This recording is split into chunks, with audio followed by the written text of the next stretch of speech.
अस्सलाम वालेकुम तमाम मुआमिनीन को मेरा अस्सलाम वालेकुम। आज की तबीयत बेहतर है तो मैंने कहा जो कुछ हज रिलेटेड हज ये जो है उम्रा एक्ट जो है उसके बारे में पहले जो मैंने लेक्चर बनाया था उसमें 30 MCQs रहे थे, कर दिए थे, तो बाकी रहते थे तो मैंने कहा चले अभी वो भी कंप्लीट कर दूँ ताकि तमाम भाइयों की इसमें उनकी मदद हो जाए।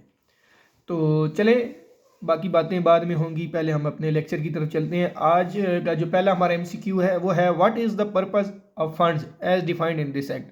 कि जो फंड है उस इस कानून के तहत उसका क्या मेन मकसद क्या है। टू मैनेज पर्सनल डोनेशन की अपनी ज़ाती जो डोनेशन हैं पिलग्रम की हाजी की, या to support the Hajj operation Umrah fund and other funds created under this act, या to regulate financial accounts of private organisers, या to pay for administrative expenses. तो इसका जो मेन ये है बी पार्ट है जो वो है कि आपका टू सपोर्ट दी हज ऑपरेशन के हज ऑपरेशन को सपोर्ट करना उमरा फंड, और दूसरे जो फंड है इस एक्ट के अंदर कानून के अंदर जो बनाए गए हैं ये उसके लिए है मेन। फिर अगला हमारा है 32, what does regulations refer to this act. Regulation regulate इस मतलब एक्ट के अंदर कानून के अंदर रेगुलेशंस का क्या मतलब है। गाइडलाइंस प्रोवाइडेड बाय प्राइवेट हज ऑर्गेनाइजर या instructions of Pilgrim issued by during the हज सीजन, या regulations made under this act. तो लाजमी सी बात है कानून के अंदर जो रेगुलेशंस बनाए गए हैं, जवाब कानून और जवाबित बनाए गए हैं वो ही इसका है। तो इसका जो सही आंसर है वो सी है। तो नेक्स्ट है जी हमारा what does prescribed mean as per this act. कि तो इस एक्ट के अंदर प्रिस्क्राइब्ड क्या मतलब, इसका मतलब क्या है। तो इसका जो सी है रूल्स और regulations made under this act, इसको कहते हैं प्रिस्क्राइब्ड। अब अगला है 34, what is included in the term record under this act. इस एक्ट के अंदर रिकॉर्ड का क्या मतलब है। तो only financial information in printed form, या एनी रिटर्न डिजिटल और electronic information including financial and non financial details. तो इसके अंदर गाइस जो है सी है only agreement between pilgrims and service providers statements and reports only. तो इसका जो एग्जैक्ट सही आंसर है वो ऑप्शन बी है कि कोई भी जो है रिकॉर्ड मतलब रिटर्न में भी हो सकता है, डिजिटल में भी हो सकता है, या इलेक्ट्रॉनिक इंफॉर्मेशन भी हो सकती है, फाइनेंशियल और नॉन फाइनेंशियल रिलेटेड कोई चीज़ भी है। तो अब इसका अगला है 35, who is referred to as an Umrah group organiser और UGO। तो आपने ये याद भी रखना है, या आपको ये भी कह सकते हैं UGO स्टैंड्स फॉर। तो UGO होता है उम्रा ग्रुप ऑर्गेनाइजर। तो इसका क्या है, an individual managing a group of pilgrims licence services provider enrolled by the division concerned। C है government employ assisting in Umrah operations. चौथा है company without a formal licence. तो इसका जो बी है वो है a licence service provider enrolled by the division concern. तो ये इसका बी ऑप्शन है। 36 का है how is rules defined in this act. कि रूल्स को है वो कैसे इस कानून के तहत डिफाइन किया जाता है। तो एग्रीमेंट्स बिटवीन पिलग्रम्स और एंड ऑर्गेनाइजेशन, या rules made under this act. तो रूल्स वो हैं जो इस कानून के अंदर रूल्स बनाए गए हैं वो ही हैं। तो इसमें ऐसा कोई वो पढ़ने वाली बात नहीं है, रूल्स इसके अंदर वही हैं जो इस कानून के बनाए गए हैं, उसी को रूल्स कहते हैं। What is the service provider agreement SPA। तो मैंने पहले भी आपको बताया कि जिस तरह UGO है, HGO है, SPA भी है। तो सर्विस प्रोवाइडर एग्रीमेंट को SPA कहते हैं। तो आप NTS में वो ये भी कर सकते हैं कि व्हाट इज़ SPA। तो वो है a contract signed between the divisions concerned and a company for the operations of Hajj and Umrah. तो इसका सी है a temporary agreement for individual pilgrims needs a document authorising travel agencies to collect fees. तो इसका जो exact है वो B है a controlled signed between a contract signed between the divisions concerned and company for the operations of Hajj and Umrah. तो ये division concern जो है ये मिनिस्ट्री ऑफ रिलीजियस अफेयर्स है उसके दौरान, और जो कंपनी है जो हज और उमरा प्रोवाइडर्स हैं उनके दरमियान। तो फिर है जी what does the Hajj policy and plan include according to the document.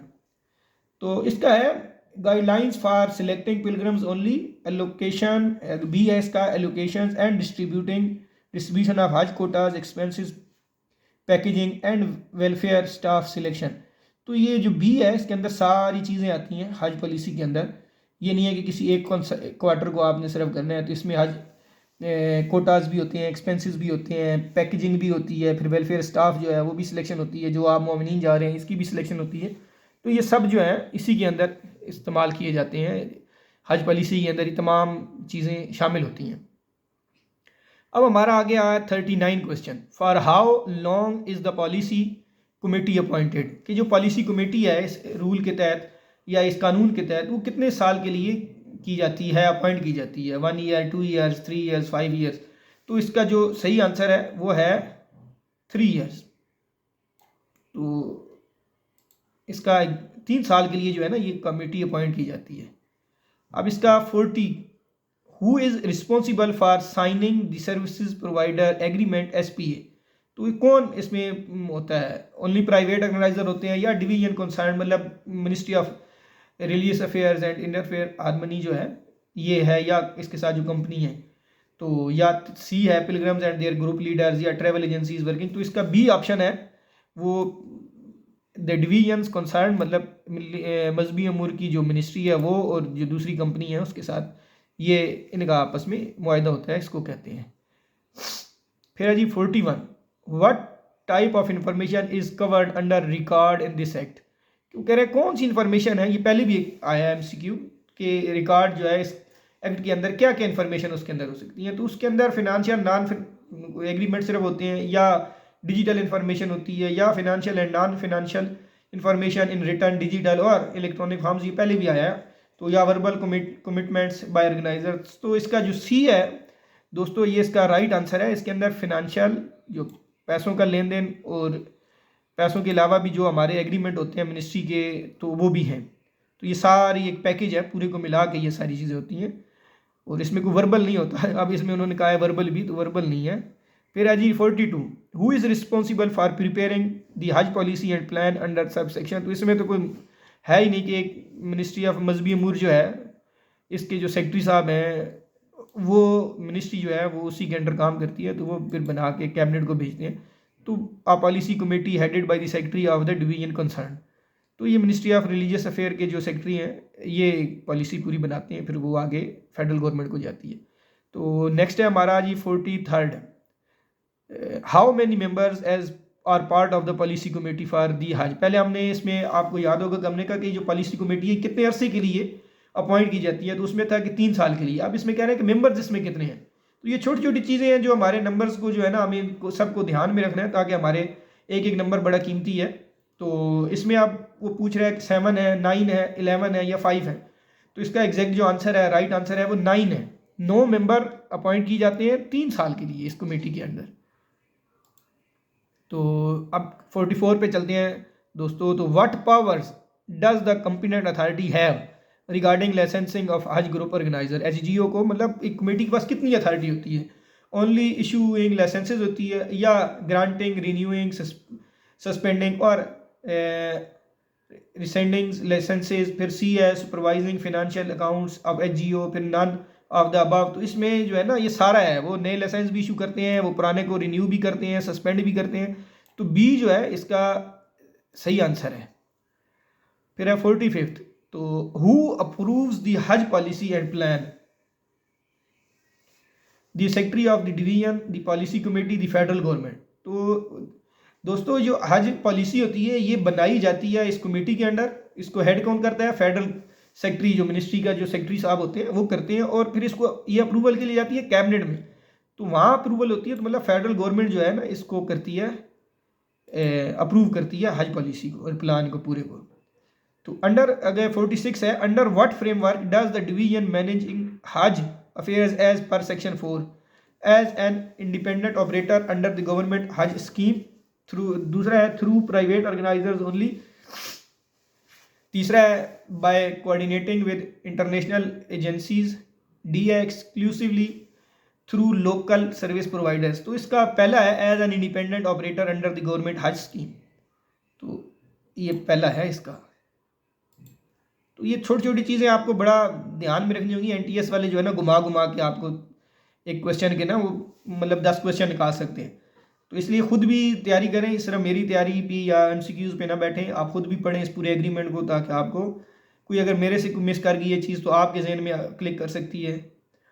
तो इसका भी चलते हैं 47 पे। What must the competent authority provides before suspending और रिसाइनिंग आ लाइसेंस, कि मतलब एक लाइसेंस को सस्पेंड करने में या उसको रिन्यूअल करने के लिए आपको एक इस पर अथॉरिटी को क्या क्या चीज़ें चाहिए होती हैं। Immediate action without notice, a public notice, a show cause notice and opportunity to be heard, a report of the federal government. तो इसमें सी आएगा, पहले शोकाज नोटिस दिया जाता है और जो ऑर्गेनाइजिंग अथॉरिटी होती है उसको जो है ना ऑर्गेनाइज़र होता है उसको पहले सुना जाता है कि आपके खिलाफ ये शिकायत है, तो आया ये ठीक है या नहीं। तो ये सी इसका जो है ना एग्जैक्ट राइट आंसर है।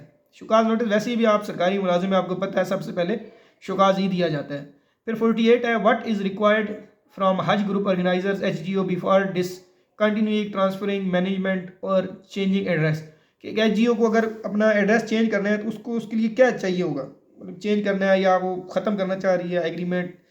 तो पहला है notification to the federal government, दूसरा है seeking prior permission from the division concern, तीसरा है information informing the policy committee, चौथा है जी submitting a formal letter to pilgrims. तो इसमें जो बी है वो प्रायर परमिशन चाहिए होती है उसको डिवीजन से, मतलब जो हमारी एक मिनिस्ट्री से, तो ये उनको पहले बताएगी फिर उससे परमिशन लेगी, अगर वो ओके करेंगे तो तब ये चीज़ कर सकते हैं। फिर 49 पे है, what can the competent authority do in case of violations by an HGO, कि एक हज ऑर्गेनाइजर ग्रुप जो है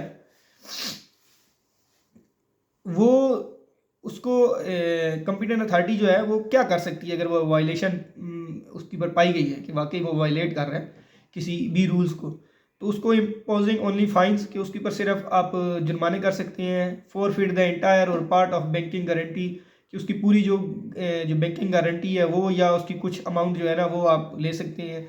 या revoke licence permanently without appeal, के अपील के बगैर तो आप नहीं उससे कुछ ले सकते। फिर दूसरा है सस्पेंडिंग ऑपरेशन टेम्पररली, तो इसका बी है, तो वो उसको क्या कहते हैं बैंक गारंटी को जो है ना फॉरफिट कर सकते हैं। तो अब गाइस काफ़ी हो गया है, अभी 50 है, कुछ रह गया थोड़ा सा। What is required under section 6 regarding licence, के लाइसेंस के मुताबिक जो सेक्शन 6 है वो क्या कहता है, the division concern must ensure licences are issued digitally, या बी है the division concern must maintain a complete record of all licences issued suspend और रेसिनेटेड। तो HGO है तीसरा, HGOs must independently track their licence status, pilgrims must be inform of the licence record. तो इसका B है।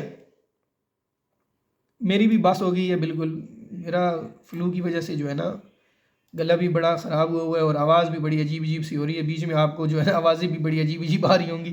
तो अगला पे चलते हैं जी, इससे पहले कि आप लोग बोर हो। 51, what happens if an HGO violates the conditions of the licence, कि अगर एक हज ऑर्गेनाइजर ग्रुप जो है वो कोई कंडीशन जो है लाइसेंस की वायलेट करते हैं तो उस पर क्या हो सकता है। तो दे मे फेस सस्पेंशन और रेसिशंस आफ्टर अ प्रॉपर हियरिंग, वो उसका जो लाइसेंस होता है वो ख़त्म हो सकता है, कम्प्लीटली सस्पेंड हो सकता है उसकी जो उसको सुनने के बाद, मतलब जो HGO है उसको भी सुनना लाजमी है, सुनने के बगैर आप उसको कुछ भी नहीं कर सकते, पेनल्टीज भी नहीं लगा सकते। पहले आप उसकी कंप्लेंट या वायलेशंस को देखेंगे, फिर उसको बुलाएंगे, शुकास करेंगे, फिर जब वो आ जाएगा, फिर अगर वो अपने में नहीं वो सेटिस्फाई कर सकता कमेटी को, तो फिर जो कमेटी है वो फिर उसको ये सस्पेंशन या उसकी डिसीजन आफ्टर प्रॉपर हियरिंग के वो उसको सस्पेंड कर सकती है। ये बात की आखिरी है जब सस्पेंड है करना है। तो अब नेक्स्ट है जी, what power does the competent authority have regarding Umrah group organiser UGOs। तो पहले HGO के बारे में था, अब UGOs के बारे में, उम्रा ऑर्गेनाइजर्स के बारे में, ग्रुप ऑर्गेनाइजर्स। तो to allocate Umrah package, to grant issue renew and licence exclusively, to approve Umrah quotas directly, to manage. तो इसमें बी है, to grant issue renew and rescind licences exclusively. अगला है जी, in case of transfer of HGO who is liable for outstanding liabilities and debts, अगर कोई HGO जो है ना आज ग्रुप ऑर्गेनाइजर जो है वो अपने आप को ट्रांसफ़र करे तो फिर उसकी आउटस्टैंडिंग जो डेट्स हैं या लाइबिलिटीज़ हैं वो कौन पेश करेगा। तो ट्रांसफरी जो है ना जिस जिसके नाम पे वो ट्रांसफ़र होगी ना वो पे करेगा। तो HGO नहीं करेगा या फेडरल गवर्नमेंट भी नहीं करेगी, डिवीजन भी नहीं करेगी, मिनिस्ट्री भी नहीं करेगी। तो ये ट्रांसफरी जो है ना, जिसको ये ट्रांसफ़र करेगा आपने सारा, तो वो करेगा। Right 54 does enrolment of an HGO under this act guarantee allocation of Hajj quotas, कि जी इसके अंदर HGO के अंडर अगर आप हैं इस एक्ट के अंदर तो आपको हज कोटास मिलेंगे। तो ए है येस ऑटोमेटिकली अपॉन एनरोलमेंट के, एनरोलमेंट के फ़ौरन बाद ये ऑटोमेटिकली आपको मिल जाएंगे। बी है no enrolment does not acquire any right to Hajj quota allocation. C है yes if the HGO meets the specific financial requirement. C है जी, डी है no only international agencies receive quotas. तो B है जी no enrolment, कोई ज़रूरी नहीं है कि आज के HGO के तहत अगर आप इस एक्ट के तहत अपने आप को रजिस्टर करते हैं तो आपको फ़ौरन ही मिल जाएगा। उसके और भी लांझे होते हैं, सो फिर बाद में वो आपको पूरे करने होंगे तब आपको होगा जी। अभी 52nd लास्ट MCQ है जी, what must the division concern devise under monitoring, कि डिवीजन को क्या चीज़ डिवाइस करनी चाहिए मॉनिटरिंग के दौरान। Financial mechanism for HGOs, a quota distributing of mechanism for Hajj and independent board of evaluating services provider। D a comprehensive monitoring mechanism to evaluate HGO और UGO performance inside and outside of Pakistan. तो ये जो D है ये इसका answer है exact सही। अब लास्ट वाला जी, नाना करते हो का हरी आ ही गया है जी। What is the purpose of Hajj operation fund, कि हज ऑपरेशन फंड का मेन मकसद क्या है। तो इसका है जी एडमिनिस्ट्रेटिंग एंड कंट्रोलिंग हज operations by the competent authority. तो ये जो मिनिस्ट्री की ताकत है ना वो है इस एक्ट के अंदर कि वो पूरे हज को एडमिनिस्ट्रेटिवली और फिनेंशियली तौर पे पूरा कंट्रोल करती है। तो इसका ये है। उम्मीद है गाइस आपको पसंद आया होगा मेरा आज का लेक्चर। तो नेक्स्ट जो सिलेबस में चीज़ें हैं उनके ऊपर भी बनाऊंगा। तो इंशाल्लाह भी काफ़ी टाइम है, फरवरी के मिड में सुना है कि ये टेस्ट है। तो बस आप भी इसको बार बार सुने, बार बार पढ़ें ताकि आपके जहन में ये जो है ना मुकम्मल याद हो जाए। तो इंशाल्लाह मिलते हैं नेक्स्ट वीडियो में। उम्मीद है आप सब खैर खैरियत से रहेंगे और खुशियाँ बांटेंगे और हमारे लिए भी दुआ करेंगे कि अल्लाह पाक हमें भी हज पे बुलाए और आप सबको भी बुलाए। बहुत शुक्रिया जी, अल्लाह हाफिज़।